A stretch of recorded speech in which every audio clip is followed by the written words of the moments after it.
With Brad Anderson at the helm, the 2018 political thriller movie Beirut presents a bleak view of the titular volatile city, tattered by war and violence. After an attack at his house, diplomatic negotiator Mason Skiles leaves Lebanon, only to return after a decade under changed circumstances. As he looks at the city, Mason sees his unfinished project firsthand. The past seeps into the present with the kidnapping of a dear friend, and the kidnapper is someone Mason knows.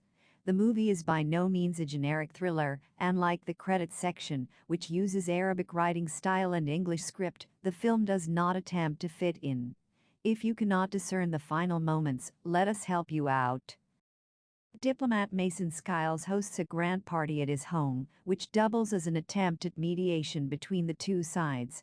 As Mason discusses with foreign attaches, Lebanon is like a house with no landlords, and the tenants know nothing better than betrayal. Owing to his wife Nadia's interest, Mason has taken Kareem, a Palestinian boy, under his wing. However, Cal, his friend at the embassy, turns up tense and reports that people are looking for Kareem. The brother of Kareem, Rafid Abu Rajal, is a wanted terrorist who, according to the Israelis, has connections to the Munich Olympics attack. Shortly after, the wanted terrorist arrives on the scene and rescues his brother, creating a violent spectacle. In the meantime, Nadia dies in the gunfire, and Mason, like a tragic hero, returns to his home turf. The diplomat takes up a job as a labor arbitrator in the Chamber of Commerce in New England. 10 years after the incident, one fine evening, Mason meets old client Sully, whose supervisors at the government want Mason to deliver an academic lecture in Lebanon.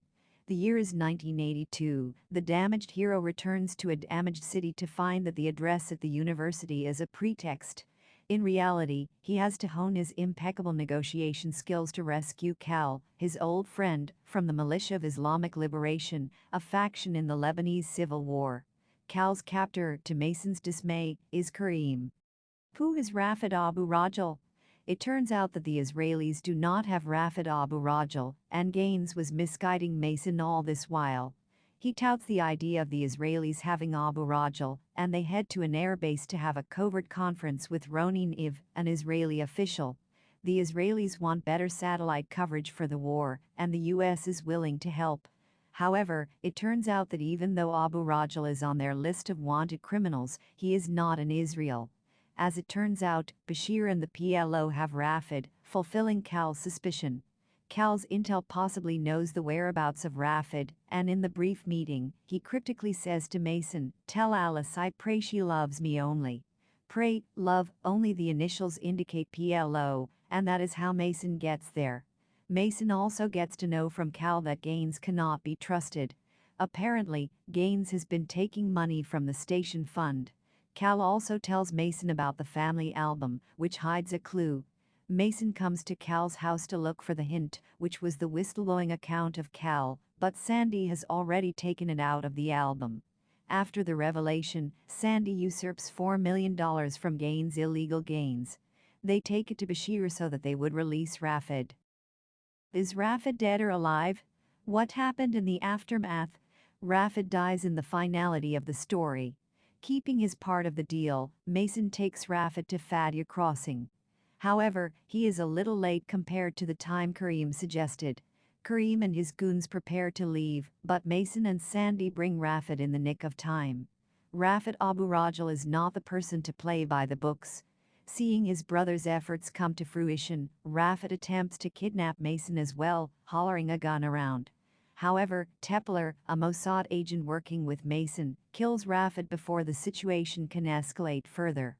With Rafid's death, the story reaches an impasse. Kareem and his militia may get back at the US since everything comes at a price. There were widespread abduction cases during the Civil War of 1982. The victims were primarily Western delegates and officials at the embassy. Cal is among the lucky few who survived the nightmare, coming out only with minor scratches.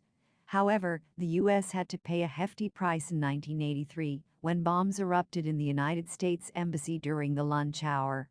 In 2003, the U.S. District Court in Washington, D.C., held Hezbollah responsible for the attack. Do Mason and Sandy end up together? At the end of the story, Frank Whalen, U.S. ambassador to Lebanon, asks Mason whether he would be interested in taking up the embassy's vacant position. After getting robbed of his illegal fortunes, Donald Gaines has resigned, and Ruzak flew back to the U.S. Therefore, there is a power vacuum at the embassy, and we do not know whether Mason takes up the job. However, things look bright with Mason asking Sandy Crowder on a dinner date, although he characteristically keeps things subtle. After the death of Nadia, Mason has struggled to cope with the loss. However, after 10 years following Nadia's death, it seems like Mason can finally move on. Cal says with conviction that he prays Alice loves him. With the cryptic connotations set aside, we do not think his affair with Sandy reaches anywhere. Therefore, Mason possibly takes up the job and ends up with Sandy. But the final footage of the U.S. Embassy blast reminds us that the story has no happy ending.